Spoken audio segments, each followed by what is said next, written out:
အားလုံးပဲမင်္ဂလာပါ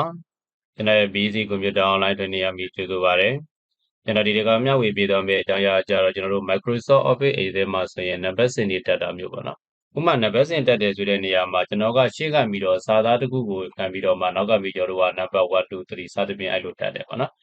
်ပုံမှန်အဖြစ်ဆိုရင်တော့ကျွန်တော်တို့ဒီပုံမှန်နံပါတ်စင်တက်တယ်ပေါ့ဗျာဒီမှာဒါကျွန်တော်တို့ကဒီနေရာမှာနံပါတ်ပေးသွားရင်ကျွန်တော်အောက်ကပြီးတော့1 2 3ဆိုပြီးတော့တက်တာဖြစ်ပါတယ်ဟုတ်ဒီကမှာတော့ကျွန်တော်တို့ကအဲ့ဒီလိုမျိုးမဟုတ်ပဲねဒီနံပါတ်စင်ကိုဒီမှာထားပါတော့ကျွန်တော်ဒီနေရာမှာနံပါတ်ပြီးရင်1အောက်ခုကြတော့ကျွန်တော်တို့ကနံပါတ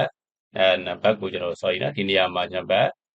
2ပေါ့ဗျာနော်1နဲ့2နဲ့ရေးလိုက်နံပါတ်1 2လို့ရေးပြီးတဲ့အခါကျရင်အောက်ထဲကိုကြတော့ကျွန်တော်တို့က formula တရားကိုကျွန်တော်တို့က copy ဆွဲချလိုက်တာဖြစ်ပါတယ်အဲ့လိုမဟုတ်ပဲねကျွန်တော်တို့နောက်တစ်နည်းကကြတော့ဒီထဲမှာကျွန်တော်တို့က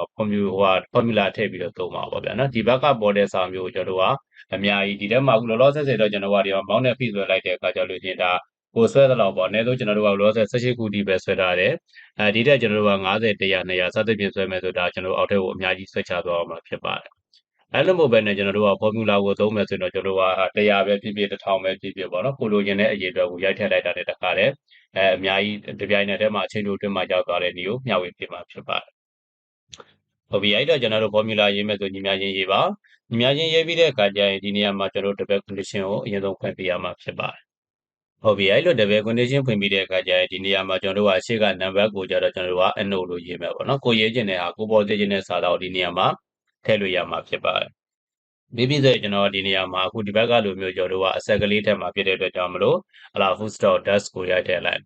dash ကိုရိုက်တယ်ပြီးတော့တဲ့အခါကျရင်ကျွန်တော်ကဒီတစ်ခုနဲ့တစ်ခုကြားမှာလောလောဆယ်ဆယ်ဒီမှာတော့ကျွန်တော်ကကတ်ပြီးရိုက်ထားတာဗျာ number 1 2 3ဆိုပြီးဒီမှာကတ်လေးတွေဖြစ်နေတယ်ဒါလို့ဒီဘက်ကအတိုင်းပဲကျွန်တော်ကကတ်လေးထားခြင်းနဲ့ဆိုတဲ့ရတယ်တကယ်လို့ကတ်မထားဘဲနဲ့နည်းနည်းခွာထားခြင်းနဲ့ဆိုရင်ဒီနေရာမှာကျွန်တော်တို့ space bar တစ်ချက်ချပေးလိုက် space ချပြီးတဲ့အခါကျတော့မှသူ့ကိုကျွန်တော်က double condition ပြန်ပြီးတော့ပိတ်လိုက်နော်ဒါဆိုရင်ကျွန်တော်ကရှေ့ကဒီစာသားအတွက်ပြီးသွားခဲ့ပြီဖြစ်ပါတယ်ကိုပေါ်သေးခြင်းနဲ့စာသားကိုရင်ထည့်လိုက်တယ်ပေါ့နော်အဲ့တော့စာသားအတွက်ပြီးသွားပြီဆိုတဲ့အခါကျတော့နောက်ကနံပါတ်စင်ကိုတက်မယ်နံပါတ်စင်တက်မယ်ဆိုလို့ရှိရင်ဒီနေရာမှာကျွန်တော်တို့ကပထမဆုံး alpha စာကိုခံပေးပါalpha စာခံပြီးတဲ့အခါကျတော့မှသူ့ကိုထည့်ရမယ့် formula ကျတော့ကျွန်တော်က seq sequence ပေါ့နော် sequence sequence ဆိုတာကိုထည့်ပြီးတော့ကျွန်တော်တက်ကြည့်တွန်းလိုက်တက်ကြည့်တွန်းပြီးတဲ့အခါကျရင်ဒီနေရာမှာ row အဲ့တော့ row ဆိုတဲ့နေရာမှာတော့ကျွန်တော်တို့ကဘယ်လောက်ထိအောင် row number ဘယ်လောက်ထိထည့်မလဲပေါ့နော်ဒီကတော့ row number ကိုကျွန်တော်နံပါတ်စင်ဘယ်လောက်တက်မလဲဆိုတော့ကျွန်တော်ကဟလာ100တက်ချင်လဲ100 200တက်ချင်လဲ200 1000ဆိုလဲ1000ရိုက်ထည့်လိုက်ရုံပဲဖြစ်ပါတယ်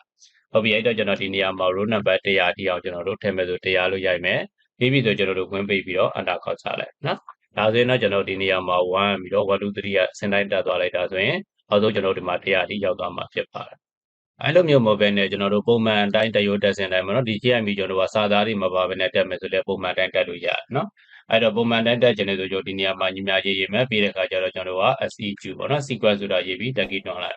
တက်ကြည့်တွန်းပြီးတဲ့အခါကျရင်သူ့ကိုလည်းကျွန်တော်တို့က row number 100ထိထားမယ်ဆိုကျွန်တော်ဒီနေရာမှာ100ဆိုပြီးရိုက်မယ်ပြီးရင်ကျွန်တော်တို့ဝင်ပိတ်ပြီးတော့ enter ခေါက်ချလိုက်နော်ဒါဆိုရင်လည်းကျွန်တော်တို့ကဒီနေရာမှာ100ထိအောင်သူထည့်ပေးသွားတာကိုတွေ့ရမှာဖြစ်ပါနော်ဒီမှာ100ထိရောက်သွားလိုက်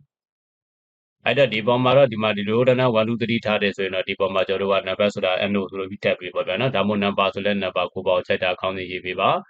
ါဒီမှာကျွန်တော်တို့အလဲကောင်ကိုသူမရောက်ဘူးပေါ့နော်ဒါလို့ညာဘက်ကိုကတ်နေတာကိုအလဲကောင်ထားခြင်းနဲ့ဆိုတဲ့ဒီမှာသွားပြီးကျွန်တော်တို့စင်တာကို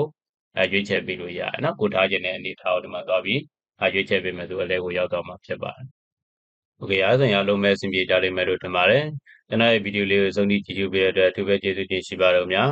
ကျွန်တော်ရဲ့ BC Computer Online Training မှာသင်တန်းများတက်ရောက်လိုပါကဖုန်းနံပါတ်3998832119ကိုဆက်သွယ်စုံစမ်းမေးမြန်းနိုင်တယ်လို့ Viber မိတ်ဆွေနဲ့ဆက်သွယ်စုံစမ်းမေးမြန်းနိုင်ပါတယ်ခင်ဗျာ Facebook Page Messenger ဆက်သွယ်လို့ရဆိုရင်တော့ BC Computer Online Training ဆိုတဲ့ page အဖြစ်ဆက်သွယ်စုံစမ်းမေးမြန်းနိုင်ပါတယ်အားလုံးပဲကိုယ်စိတ်နှပြရှင်လန်းချမ်းမြေ့ကြပါစေခင်ဗျာ